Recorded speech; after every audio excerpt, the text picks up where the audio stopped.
వీక్షకులందరికీ నమస్కారం. అందరికీ నూతన తెలుగు సంవత్సరాది శ్రీ విశ్వావసు నామ సంవత్సర ఉగాది శుభాకాంక్షలు. ఈ సంవత్సరంలో మీనరాశి వారికి ఏ విధమైనటువంటి ఫలితాలు కలగబోతూ ఉన్నాయో ఈ కార్యక్రమం ద్వారా తెలుసుకుందాం. ముఖ్యంగా మీనరాశి వారికి ఈ సంవత్సరం ఆదాయం 5, వ్యయం 5, రాజ్యపూజ్యం 3, అవమానం 1. సంవత్సరంలో గురుడు 3వ ఇంట మే 15వ తారీఖు వరకు సువర్ణమూర్తి, తదుపరి 4వ స్థానమందు రజతమూర్తిగా సంచరిస్తారు. శనేశ్వరుడు ఈ సంవత్సరం మొత్తం జన్మరాశిలో సువర్ణమూర్తిగా సంచారం చేస్తారు. రాహుకేతువులు 21 మే వరకు 1వ స్థానమందు, 7వ స్థానమందు లోహమూర్తులు, తదుపరి 12, 6 స్థానాల్లో లోహమూర్తులుగా సంచారం చేస్తారు. అయితే ఈ సంవత్సరంలో మీనరాశి వారికి ఏలినాటి శని 2వ భాగం ప్రారంభమవుతుంది. ఇప్పటి వరకు వ్యయశని, ఇప్పుడు జన్మశని. ఇదే కీలకమైనటువంటి సమయం. జన్మరాశి అందే శని పాడు చేసేటువంటి గ్రహం. గురు బలం లేదు, రాహు బలం లేదు. అయితే బలం లేదు అన్న మాటను పక్కన పెడితే వాళ్ళు పీడించేటువంటి స్థానాల్లో ఉన్నారు. అటు గురుడు 3వ స్థానం, శని రాహువులు జన్మ వ్యయ స్థానాలు. అంటే ఇది చాలా కాంప్లికేటెడ్ గ్రహస్థితి. భయపడకుండా వినండి, తరుణోపాయాలు ఖచ్చితంగా చెప్తాను. ఎందుకంటే ఎవరు చూసినా కొంత భయపడుతూ ఉండొచ్చు. ఇక్కడ మూర్తిత్వాల వల్ల కొంత తీవ్రత తగ్గుతుంది ఒకటి. రెండవది, జాతకంలో ఉండేటువంటి దశాంతర దశలు గనక బాగుంటే ఈ సంక్లిష్టమైనటువంటి గ్రహస్థితిని చాలా తేలిగ్గా దాటచ్చు. సరే, మరి కాజ్ అండ్ ఎఫెక్ట్, దీనివల్ల ఏ ఫలితం, ముఖ్యంగా ఏ రకంగా మనల్ని మనం కాపాడుకోవాలి అనేటువంటిది మనం వింటే, ప్రధానంగా ఉత్తరాభాద్ర నక్షత్ర జాతకులకి కందాయ ఫలాలు ఈ సంవత్సరంలో 1, 2, 4గా ఉన్నాయి. కాబట్టి కందాయం బానే ఉన్నది. పూర్వభాద్ర నక్షత్ర జాతకులకి 6, 1, 1గా ఉన్నాయి కందాయ ఫలాలు. అది కూడా చాలా మంచిది. రేవతి నక్షత్ర జాతకులకి కందాయ ఫలం 4, 0, 2, మధ్యశూన్య మనోవ్యధ అన్నారు. అంటే మానసికమైనటువంటి క్లేశములు ఎక్కువ. అది ఒకటి. ఈ దీర్ఘ సంచార గ్రహాలు, ముఖ్యంగా ఈ ప్రత్యేకించి ఇప్పుడు ఉన్నటువంటి గ్రహస్థితి, జన్మశనేశ్వరుడు తేజో హానిర్మతిర్భ్రంశో మనఃపీడ భయంతద రోగార్తిర్ బంధువైరంచ అన్నారు. బంధువులతో విరోధం, అయిన వాళ్ళతో విరోధం, కలహం, ఎంతసేపు ఆఖరికి జీవిత భాగస్వామితో కూడా విరోధం. ఎంత కలహం ఉంటుందంటే చిన్న చిన్న మాటలు పట్టుకుని విడిపోయేటువంటి పరిస్థితి. బద్ధకం, ఏ పని మీద ధ్యాస లేకపోవడం, ప్రతి పెద్ద విషయం అయినా సరే అది చాలా ఈజీగా లైట్గా తీసుకుంటూ ఉండడం, ప్రతి పని వాయిదా వేసుకోవడం, ఈజీగా ధనాన్ని సంపాదించాలి అనేటువంటి దాని మీద దృష్టి వెళ్ళిపోతూ ఉంటుంది. ఈజీ వేలో డబ్బు ఎలా సంపాదించాలి, బెట్టింగ్, జోదము, ఇలా అనవసరమైనటువంటి వాటిలో ధనాన్ని కోల్పోయేటువంటి పరిస్థితి. స్నేహితులు, వ్యసన పరులతోటి స్నేహం, మిమ్మల్ని పక్కదోవ పట్టించేటువంటి వారితోటి స్నేహం, అలాగే శరీరం వర్చస్సు తగ్గిపోతూ ఉంటుంది, రూపు కూడా రంగు తగ్గిపోతూ ఉంటుంది. అలాగే గురుడు నీరసము నిస్సత్తువుని కలగజేస్తారు. కొంత అనారోగ్య సమస్యలు, ఉద్యోగము వాటిలో సమస్యలు, బంధుమిత్రులపై ఆధారపడవలసినటువంటి పరిస్థితి, ఎవరి మీదనైనా ఆధారపడి లేకపోతే జీవితం వెళ్ళనటువంటి స్థితి. రాహు వ్యయస్థాన స్థితి, కంటికి సంబంధించినటువంటి సమస్యలు, దారిద్ర్యం, ధననాశంచ, నేత్రపీడారి పోర్భయం. ఎంతో కష్టపడి డబ్బులు పోగేసి ఏదైనా ఒక వస్తువో, గ్యాడ్జెట్టో, ల్యాప్టాపో, కెమెరానో, ఫోనో కొనుక్కుంటే దొంగలు ఎత్తుకుపోతారు. అరే, దానికి ఈఎంఐలు కూడా పూర్తి అవ్వలేదు, ఈ వస్తువు పాడైపోయింది, ఈ వస్తువు దొంగిలించబడింది అని తెలిస్తే మానసికంగా చాలా బాధగా ఉంటుంది. ఇలా మనసుని, శరీరాన్ని కష్టపెట్టేటువంటి స్థితిగతులే దీనిలో ఎక్కువగా ఉంటాయి. సరే, చెప్పుకుంటూ పోతే నెగిటివే. మరి ఏంటంటే తరుణోపాయం, ఇందాక చెప్పినట్టు జాతకంలో దశాంతర దశలు బాగుండాలి, దానివల్ల కొంత ఓవర్కమ్ అవుతారు. 2, నిరంతరం భగవంతుడిని పట్టుకోవాలి. ఎవరిని పట్టుకోవాలి? సకల దేవతా స్వరూపుడైనటువంటి ఆంజనేయ స్వామిని పట్టుకోవాలి. ఆంజనేయ ఆరాధన, ఆంజనేయ స్వామి సింధూరాన్ని ధారణ చేయడం, ప్రతిరోజు ఆంజనేయ స్వామి సింధూరాన్ని పెట్టుకోవడం వల్ల గ్రహాలు ఏమీ చేయవు. ఆయనకున్న వరం అటువంటిది. అలాగే ప్రతిరోజు లేవగానే హనుమాన్ చాలీసా. శనివారం వచ్చింది అంటే చెప్పులు వేసుకోకూడదు. శనివారం ఎర్లీ మార్నింగ్ 5 ఆ ప్రాంతాన ఒక గుప్పిడితోటి చక్కెర అంటే పంచదారం తీసుకుని నల్లటి చీమలు తిరిగేటువంటి ప్రాంతంలో వేస్తూ ఉండాలి.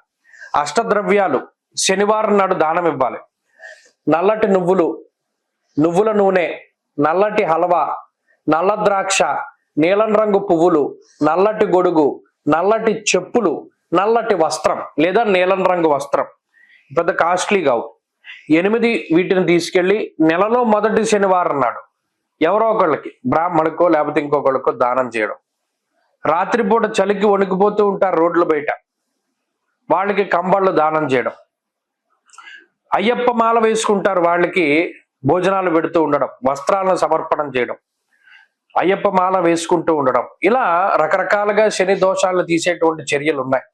ప్రతినిత్యం అభిషేకం శివుడికి, అలాగే దక్షిణామూర్తి స్తోత్రం, ఇవన్నీ సాగవు కదండి. మాకు ఏం చేయాలండి అంటే భగవంతుడు ఆంజనేయ స్వామిని పట్టుకోవాలి. ఏ పని చేయవలసి వచ్చినా 1-2 సార్లు ఆలోచన చేయాలి. గురువుని పట్టుకోవాలి. ఆ గురువు పాదాలని పట్టుకున్నా కూడా సమస్త దోషాలు పోతాయి. కాబట్టి గైడెన్స్ ఉండాలి. ఒక గురువు యొక్క గైడెన్స్ లేకపోతే ఏ పని చేయకూడదు. ఏదైనా ఒక భయంకరమైన నిర్ణయం తీసేసుకోవాలి జీవితంలో, గురువుని అడగాలి. అలా చేసుకుంటూ జాగ్రత్తగా వెళ్ళగలిగితే మీనరాశి వారికి కూడా బాగుంటుంది. ఎంతో కాలం ఉండవు. భయంకరమైన మబ్బు పట్టి వర్షాలు పడుతూ ఉన్నా కూడా తెల్లారేసరికి సూర్యుడు కనబడితే ప్రశాంతంగా ఉంటుంది. అలాగే ఇప్పుడు ఉన్నవన్నీ కారు మబ్బులు, ఇవి తొలగిపోతాయి. పెద్ద కంగారు పడాల్సిన పని లేదు. కాకపోతే ఎవరిని నమ్మకూడదు. స్వశక్తిని, సొంత తెలివితేటల్ని నమ్ముకోవాలి. తర్వాత గురువుని నమ్మాలి, అంతే. ఈ విషయాలు దృష్టిలో పెట్టుకోండి. అద్భుతమైనటువంటి ఫలితాలు సంప్రాప్తమవుతాయి. మార్చి 30న మారేటువంటి శనేశ్వరుడు మీనరాశి వారికి ఏ విధమైనటువంటి ఫలితాలను ఇవ్వబోతూ ఉన్నారో ఈ వీడియో ద్వారా తెలుసుకుందాం. ముఖ్యంగా చూసుకుంటే ఒక విడత ఏలినాటి శని పూర్తయింది, ఒక 2.5 సంవత్సరాలు పూర్తయింది, ఇంకొక 2.5 సంవత్సరాలు, అంటే ఇది కీలకమైనటువంటి 2.5 సంవత్సరాలు. శనేశ్వరుడు జన్మరాశిలో సంచారం చేస్తూ అందున సువర్ణమూర్తిగా, అంటే మంచైనా చెడైనా 100% ఆయన ఫలితాన్ని ఇస్తారు. మరి అంత వ్యతిరేకమైనటువంటి స్థాయిలో జన్మరాశిలో శనేశ్వరుడు సంచరించబోతూ ఉన్నటువంటి కాలం ఈ కాలం. మరి ఈ కాలం అందు మీనరాశి వారికి ఇంకా రాహువు దోషం ఉన్నది. అంటే 1 సంవత్సరంన్నర పాటు గతంలో రాహువు దోషాన్ని అనుభవించారు జన్మరాహువు, ఇప్పుడు వ్యయ రాహువు. అలాగే గురుబలం కూడా తగ్గిపోతూ ఉన్నది. దాదాపుగా గురుబలం లేదు 1 సంవత్సర కాలం పాటు, ఇప్పుడు కూడా ఇంకో సంవత్సరం ఉండదు. మరి ఇటువంటి తరుణంలో మీనరాశి వారి భవిష్యత్ ఏంటి? జన్మరాశి యందు శని సంచారం చేయడం వల్ల తేజో హానిర్మతిర్భ్రంశో మనఃపీడ భయం తదా అన్నారు. తేజస్సు అనగా ఇక్కడ 2, ఒకటి వర్చస్సు వస్తుంది. మీరు గమనించండి, జన్మరాశి యందు శని సంచారం చేసేటప్పుడు కాంతివంతమైనటువంటి శరీరం, ఆ రంగు, ఆ వర్చస్సు తగ్గిపోతూ ఉంటుంది. నల్ల మచ్చలు రావడం, బ్లాక్ స్పాట్స్ అంటారు, డార్క్ సర్కిల్స్ అంటారు, లేదా పాదాలు పగిలిపోతూ ఉంటాయి. ఇలా చర్మ సంబంధమైనటువంటి సమస్యలు ఎక్కువ వస్తూ ఉంటాయి. అలాగే మతిర్భ్రంశో, మానసికమైనటువంటి అలజడి వల్ల lack of clarity of thought అన్నది మాత్రం ఉండదు. స్పష్టమైనటువంటి ఆలోచనలు ఉండవు. వేవరింగ్ మనస్తత్వం అనేటువంటిది ఎక్కువగా ఉంటుంది. అది ఒకటి. మనఃపీడ భయంతద, ఏదో ఒక మానసిక భయం, ఒకటి సమస్య వెళ్ళింది అనుకుంటే ఇంకొక సమస్య, ఇలా మానసికమైనటువంటి భయాన్ని ఇస్తారు. ప్రధానంగా గుర్తుపెట్టుకోవాల్సింది, జన్మరాశిలో శని సంచారం జరుగుతూ ఉన్నప్పుడు వ్యసనాల బారిన పడకుండా ఉండాలి. వ్యసనం జన్మగే శనవు అన్నారు. శనేశ్వరుడు వ్యసనాల బారిన పడేలా చేస్తారు. జోదము, స్పెక్యులేషన్, బెట్టింగ్, ఇటువంటి వాటిలో ఆయన తీసుకువెళుతూ ఉంటారు. అలాగే మద్యము లేకపోతే ధూమపానము, ఇటువంటి వాటిలోకి ఆయన తీసుకెళ్తూ ఉంటారు. ఇలా అనేక రకాలైనటువంటి వ్యసనాల జోలికి పోయేలా చేస్తూ ఉంటారు. జన్మశని సంచారం జరుగుతూ ఉన్నప్పుడు మీనరాశి వారు మీ పిల్లలైతే ఒక కంట కనబడుతూ ఉండాలి. చదువుకుంటూ ఉన్నా లేకపోతే ఉద్యోగం చేస్తూ ఉన్నా మీ పిల్లల పట్ల మీరు జాగ్రత్తగా ఉండాలి. అంటే తల్లిదండ్రులు, ప్రత్యేకించి ఎవరి యొక్క సంతానం అయితే మీనరాశిలో ఉన్నారో వారి యొక్క ప్రవర్తన పట్ల తల్లిదండ్రులు ఎప్పటికప్పుడు జాగ్రత్త పడుతూ ఉండాలి. అసలు వాళ్ళ మీద ఒక దృష్టి ఉండాలి. కాబట్టి ఇది ప్రధానంగా తల్లిదండ్రులు తీసుకోవాల్సినటువంటి, వారికి చెప్పదగినటువంటి సూచన. అలాగే ఏకాగ్రత ఉండదు ఈ మీనరాశి వాళ్ళకి. చదువులోను వాటిలోనూ ఆటంకాలు ఎక్కువగా ఉంటాయి. చెప్పుకుంటూ పోతే మరిది వ్యతిరేకతే. ఈ 7.5 సంవత్సరాల శనేశ్వరుడి యొక్క ఏలినాటి శనిలో జన్మశని అనేటువంటిది చాలా కీలకం. ఇందులోనే చాలా సమస్యలు వస్తాయి. మరి అటువంటప్పుడు శనివారాలు పాటిస్తూ అష్టద్రవ్యాలు దానం ఇమ్మన్నాడు. అంటే ఏంటి? నల్ల నువ్వులు నీలం రంగు గాని నల్ల రంగు గాని వస్త్రము, శంఖం పువ్వులు నీలం రంగువి, 1 కేజీ ఉప్పు, నువ్వుల నూనె, గొడుగు, నల్లటి హల్వా, నల్ల ద్రాక్ష, ఇటువంటి 8 ద్రవ్యాలను దానం చేయమన్నారు. ప్రతి నెల మొదటి శనివారం నాడు దానం చేయొచ్చు. ఎందుకంటే ప్రతి శనివారం చేయడానికి ఇవన్నీ సాధ్యం కావు. ప్రతి నెలలో మొదటి శనివారం దానం చేయొచ్చు. అలా దానం చేయడం ద్వారా ఏలినాటి శని ఎఫెక్ట్ తగ్గుతుంది. ఎందుకంటే చెప్పుకుంటూ పోతే ఏలినాటి శని అంత మంచి ఫలితాన్ని ఇవ్వకపోగా కొంత వ్యతిరేకత కాబట్టి, ఎవరికైతే జాతకంలో దశాంతర దశలు బాగుంటాయో వారికి మాత్రం శని యొక్క ఆనుకూలత ఉంటుంది. అంటే ఏలినాటి శని అంత పీడించదు. జాతకంలో యోగ దశలు నడుస్తూ ఉంటే శనేశ్వరుడు ఏలినాటి శనిలో కూడా మంచి ఫలితాన్ని ఇస్తారు. ఇది ఒక క్లాసు. రెండో క్లాస్ ఏంటి? ఎవరైతే సత్కర్మలు చేసుకున్నారో, భగవద్ ధ్యానం చేసుకున్నారో, ఎవరైతే దుష్కర్మల్ని ఆచరించలేదో వారికి కూడా కర్మానుగతైన ఫలితాలు మంచిగా వస్తాయి.